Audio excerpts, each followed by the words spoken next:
പത്തരമാറ്റിന്റെ കിടില എപ്പിസോഡിലേക്ക് എല്ലാവർക്കും സ്വാഗതം. അങ്ങനെ ആദർശ് ജ്വല്ലറിയിലേക്ക് സിക്കുകാരന്റെ വേഷത്തിൽ പോകുന്നുണ്ട്.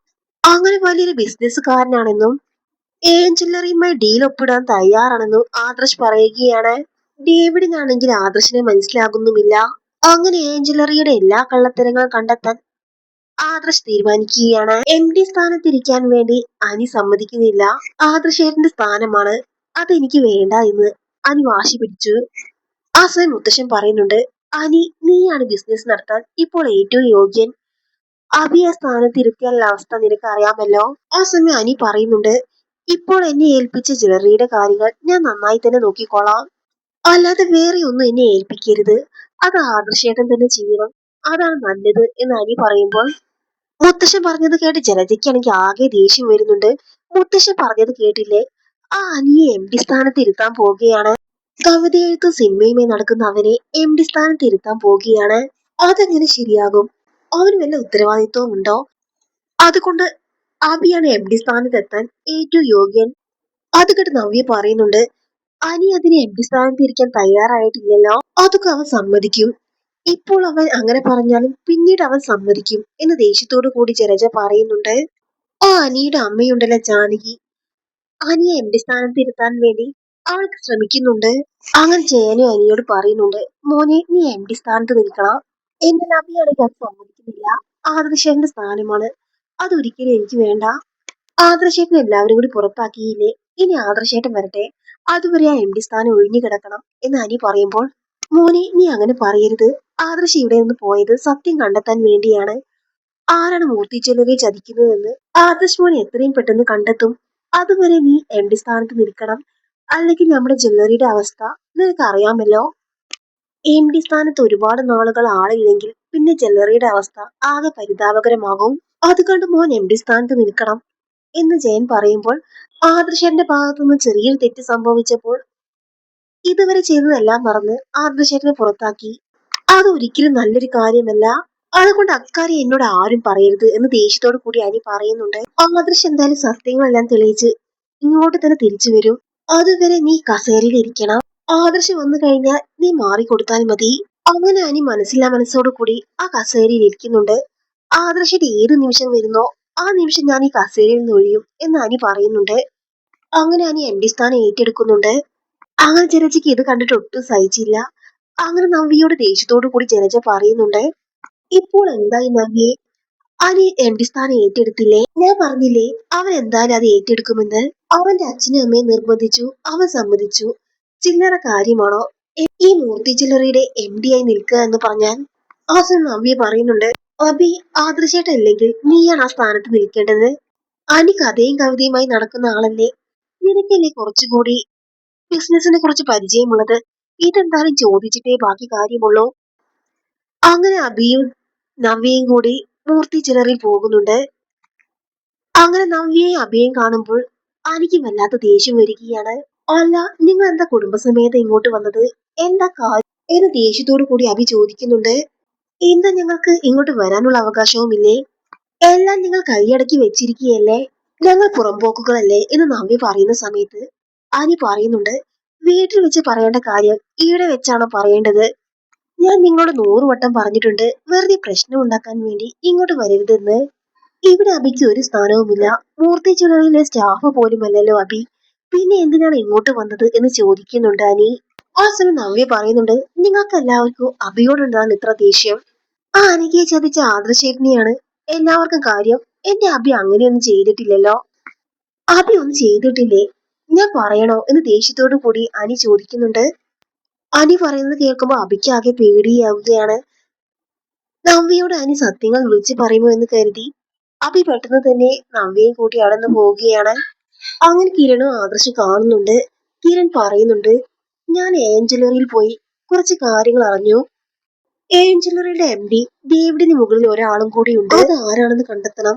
അയാൾക്കാണ് മൂർത്തി ജ്വല്ലറിയോട് കടുത്ത പകയുള്ളത്. അത് ഞാൻ മനസ്സിലാക്കി കഴിഞ്ഞു.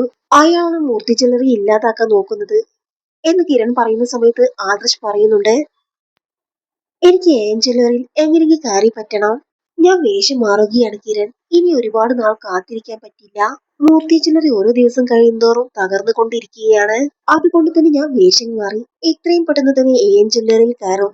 എന്നിട്ട് എല്ലാ രഹസ്യങ്ങളും പുറത്തു കൊണ്ടുവരും. മൂർത്തി ജ്വല്ലറി രക്ഷിക്കും എന്നൊക്കെ പറയുന്നുണ്ട് ആദർശ്. അത് കേട്ട് കിരൺ പറയുന്നുണ്ട്, അത് ശരിയാണ് ആദർശ്. എൻ ജ്വല്ലറിയിൽ ഇനി ഒരുപാട് രഹസ്യങ്ങൾ ഒളിഞ്ഞു കിടക്കുന്നുണ്ട്. അത് എങ്ങനെയും കണ്ടെത്തണം. അങ്ങനെ ആദർശ് ഒരു സിഖുകാരന്റെ വേഷത്തിൽ ഒരു സ്വർണ്ണ വ്യാപാരിയായി എൻ ജ്വല്ലറി കയറി പറ്റുന്നുണ്ട്. അങ്ങനെ ഒരു കോടീശ്വരനായ സ്വർണ്ണ വ്യാപാരിയായി എൻ ജ്വല്ലറി കയറി പറ്റി അവിടുത്തെ രഹസ്യങ്ങളെല്ലാം ചോർത്തിയെടുക്കാൻ ആദർശ് തീരുമാനിക്കുകയാണ്. അങ്ങനെ ആദർശ് നയനിയോട് പറയുന്നുണ്ട്, ഞാൻ സിഖുകാരന്റെ വേഷത്തിൽ സ്വർണ്ണ വ്യാപാരിയായി എൻ ജ്വല്ലറി കയറി പറ്റുകയാണ്. ആ സമയം നയന പറയുന്നുണ്ട്, അത് ശരിയാണ് ആദർശേട്ടാ, എന്തൊക്കെയോ രഹസ്യങ്ങൾ എൻ ജ്വല്ലറിയിൽ ഒളിഞ്ഞു കിടക്കുന്നുണ്ട്. അത് ആദർശേട്ടൻ വിചാരിച്ചാലേ കണ്ടുപിടിക്കാൻ പറ്റൂ എന്ന് നയനയും പറയുകയാണ്. അങ്ങനെ ആദർശ് സിഖുകാരന്റെ വേഷം ധരിക്കുകയാണ്. ആ സമയമാണ് കിരൺ അങ്ങോട്ട് വരുന്നത്. ഈ വേഷത്തിൽ നിന്നെ കണ്ടാൽ ആർക്കും മനസ്സിലാകില്ല എന്ന് കിരണും പറയുന്നുണ്ട്. അങ്ങനെ ആദർശ് എൻ ജ്വല്ലറി നേരത്തെ വിളിച്ച് അപ്പോയിന്റ്മെന്റ് എല്ലാം എടുത്തിട്ടാണ് പോകുന്നത്. അങ്ങനെ ആദർശ് വേഷം മാറി ഡേവിഡിനെ കാണുകയാണ്. സ്റ്റാൻലി മാർട്ടി കമ്പനിയുമായ പുതിയ ഡീല് നിങ്ങൾക്കല്ലേ കിട്ടിയത് എന്ന് ചോദിക്കുകയാണ്. അങ്ങനെ ഡേവിഡ് അതെ എന്ന് പറയുന്നുണ്ട്. സ്റ്റാൻലി മാർട്ടി കമ്പനിയുടെ ഡീല് നിങ്ങൾക്ക് കിട്ടിയപ്പോൾ ഞാൻ ശരിക്കും അത്ഭുതപ്പെട്ടു. കാരണം മൂർത്തി ജ്വല്ലറിയെ പോലെ വലിയ ജ്വല്ലറികൾ ഉണ്ടായപ്പോൾ നിങ്ങൾക്ക് എങ്ങനെയാണ് കിട്ടിയതെന്ന് ഞാൻ അത്ഭുതപ്പെട്ടു. അതുകൊണ്ടാണ് നിങ്ങളെ കാണാൻ നേരിട്ട് ഞാൻ വന്നത്. നിങ്ങളുമായി പുതിയൊരു ഡീൽ ഒപ്പിടാമെന്ന് ഞാൻ തീരുമാനിച്ചു. ഞങ്ങൾക്ക് കുറച്ച് കേരള സ്റ്റൈലിലുള്ള ഓർണമെന്റ്സ് അത്യാവശ്യമായിരുന്നു. അങ്ങനെ ഡേവിഡ് ആദർശുമായി ഡീൽ ഒപ്പിടുന്നുണ്ട്. അങ്ങനെ ആദർശ് ഡേവിഡുമായി നല്ലൊരു ബന്ധത്തിലായിരിക്കുകയാണ്. അങ്ങനെ അനിയാണെങ്കിൽ MD സ്ഥാനത്തിരിക്കുകയാണല്ലോ. അങ്ങനെ എനിക്ക് ചില സംശയങ്ങളൊക്കെ തോന്നുകയാണ്. മൂർത്തി ജ്വല്ലറിയിലെ രഹസ്യങ്ങളെല്ലാം ആരോ പുറത്തെത്തിക്കുന്നുണ്ട് എന്നൊരു ചിന്ത അനിയുടെ മനസ്സിൽ വരികയാണ്. അങ്ങനെ അനി ആദർശിനെ വന്നിട്ട് കാണുകയാണ്. അങ്ങനെ ആദർശ് അനിയോട് ചോദിക്കുന്നുണ്ട്, അനി എങ്ങനെയുണ്ട്? MD സ്ഥാനമൊക്കെ നല്ല രീതിയിൽ മുന്നോട്ട് പോകുന്നില്ലേ? കാര്യങ്ങളൊക്കെ നല്ല രീതിയിൽ മുന്നോട്ട് പോകുന്നുണ്ട് ഏട്ടത്തി. പക്ഷെ ആദർശായിട്ട് ഇരുന്ന സീറ്റിൽ ഇരിക്കുമ്പോൾ എനിക്ക് വല്ലാത്തൊരു കുറ്റബോധം തോന്നുകയാണ് എന്ന് പറയുകയാണ്. ആ സമയം അനി ഒരു കാര്യം ആദർശിനോട് പറയുന്നുണ്ട്, ഏട്ടാ എനിക്ക് ചില സംശയങ്ങളൊക്കെ തോന്നുന്നുണ്ട്. ശരിക്കും പറഞ്ഞാൽ എനിക്ക് സംശയം ആ അവന്തികയാണ്. അത് കേൾക്കുമ്പോ ആദർശ് പറയുന്നുണ്ട്, അവന്തികയോ? അനി നിനക്ക് തോന്നിയതായിരിക്കും, അവൾ നല്ല കുട്ടിയാണ്. അത് കേട്ട് അനി പറയുന്നുണ്ട്, ഏട്ടാ എനിക്ക് അവളെ നല്ല സംശയമുണ്ട്. ഇനി അപ്പച്ചി അബി അവളുടെ കൂടെ ഉണ്ടോ? അവളാണോ അനന്തപുരിയിലെ രഹസ്യങ്ങളെല്ലാം പുറത്തെത്തിക്കുന്നത്? അത് കേട്ട് ആദർശ് പറയുന്നുണ്ട്, നീ പെട്ടെന്ന് തീരുമാനം എടുക്കേണ്ട. അവന്തിക തെറ്റു ചെയ്തു എന്ന് തെളിയട്ടെ, അതിനുശേഷം തീരുമാനിക്കാം എന്ന് പറയുകയാണ്. അങ്ങനെ ആദർശിന് അവന്തികയിൽ സംശയം തോന്നുകയാണ്. അങ്ങനെ പിറ്റേ ദിവസം ആദർശ് ഡേവിഡിനെ കാണുന്നുണ്ട്. അങ്ങനെ ഡേവിഡ് പറയുകയാണ്, ഞങ്ങളുമായി വലിയൊരു ഡീലിലാണ് നിങ്ങൾ ഒപ്പിടാൻ പോകുന്നത്. അതുകൊണ്ട് തന്നെ ശരിക്കും എൻ ജ്വല്ലറിയുടെ യഥാർത്ഥ ഉടമ ഞാനല്ല, പിന്നെ ആരാണ് എന്ന് ആദർശ് ചോദിക്കുകയാണ്. അത് ഞങ്ങളുടെ MD നാഗേന്ദ്രയാണ് എന്ന് പറയുകയാണ്. എന്നാൽ നാഗേന്ദ്രയെ നിങ്ങൾ പരിചയപ്പെടേണ്ടി വരും. അങ്ങനെ ഡേവിഡ് ആദർശിനെയും കൂട്ടി ഒരു ഹോട്ടലിലേക്ക് പോവുകയാണ്. അങ്ങനെ നാഗേന്ദ്രയെ കാണിച്ചു കൊടുക്കുന്ന സമയത്ത് ആകെ ഞെട്ടുകയാണ് ആദർശ്.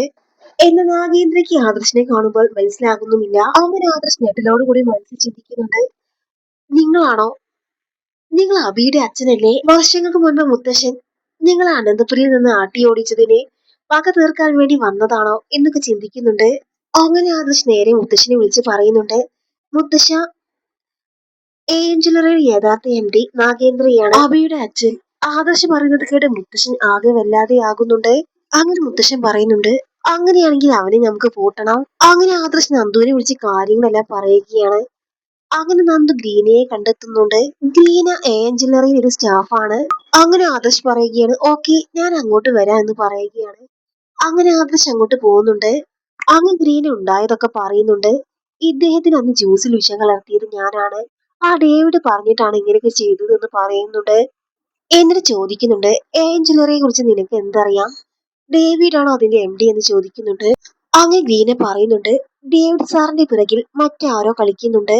അത് ആരാണെന്ന് അറിയുമോ എന്ന് ചോദിക്കുന്ന സമയത്ത് അതെനിക്കറിയില്ല, ആ രഹസ്യങ്ങളൊന്നും അവർ എന്നോട് പറഞ്ഞിട്ടില്ല. ഇങ്ങനെ ചില കാര്യങ്ങൾ ചെയ്തപ്പോൾ കുറച്ചധികം പണം എനിക്ക് തന്നു, അത്രയേ ഉള്ളൂ എന്ന് പറയുകയാണ്. അങ്ങനെ നാഗേന്ദ്രനെ കുറിച്ചുള്ള കാര്യങ്ങളൊക്കെ ആദർശ് നന്ദുവിനോട് പറഞ്ഞു കൊടുക്കുന്നുണ്ട്. അങ്ങനെ നന്ദു നാഗേന്ദ്രയെ കുറിച്ച് ഒരുപാട് കാര്യങ്ങൾ അന്വേഷിക്കുന്നുണ്ട്. നാഗേന്ദ്ര ഒരു പിടികിട്ടാ പുള്ളിയാണെന്നും ഒരുപാട് കേസുകൾ പ്രതിയാണെന്നും അങ്ങനെ ഒടുവിൽ ഓരോ ബിസിനസ് നടത്തി ജീവിക്കുകയാണെന്ന കാര്യവും നന്ദു അറിയുകയാണ്. അങ്ങനെ ആദർശ് പറഞ്ഞത് പ്രകാരം നാഗേന്ദ്ര താമസിക്കുന്ന ഹോട്ടലിലേക്ക് നന്ദു ആദർശം മുത്തശ്ശനും കൂടി പോകുന്നുണ്ട്. അങ്ങനെ പോലീസ് വേഷത്തിൽ വന്ന നന്ദുവിനെയും ഒപ്പം ആദർശിനെയും മുത്തശ്ശനെയും കാണുമ്പോൾ നാഗേന്ദ്ര ആകെ ഞെട്ടിപ്പോകുന്നുണ്ട്. അങ്ങനെ ആരാ അച്ഛ അവിടെ എന്ന് ചോദിക്കുന്നുണ്ട്. ആ സമയത്ത് എല്ലാവരും തിരിഞ്ഞു നോക്കുന്ന സമയത്ത് അവന്തികയാണ് അങ്ങോട്ട് വരുന്നത്. അങ്ങനെ നന്ദു നാഗേന്ദ്രയോട് പറയുന്നുണ്ട്, തന്നെ അറസ്റ്റ് ചെയ്യാനാണ് ഞാൻ ഇങ്ങോട്ട് വന്നത്. അത് കേട്ട് നാഗേന്ദ്ര പേടിച്ചുകൊണ്ട് ചോദിക്കുന്നുണ്ട്, എന്നെ എന്തിനാണ് അറസ്റ്റ് ചെയ്യുന്നത്? അങ്ങനെ നന്ദു നാഗേന്ദ്രയോട് പറയുന്നുണ്ട്, തന്റെ എല്ലാ കളത്തരങ്ങളും ഞാൻ കണ്ടെത്തി. താനൊരു പിടികിട്ടാ പുള്ളിയല്ലേ, ഒളിവിൽ ബിസിനസ് നടത്തി പോരുകയല്ലേ നീ. ഇനി നിന്റെ കളത്തരങ്ങളൊന്നും നടക്കില്ല എന്ന് പറഞ്ഞു നാഗേന്ദ്രന്റെ കൈ വിലങ്ങ് വെക്കുകയാണ് നന്ദു.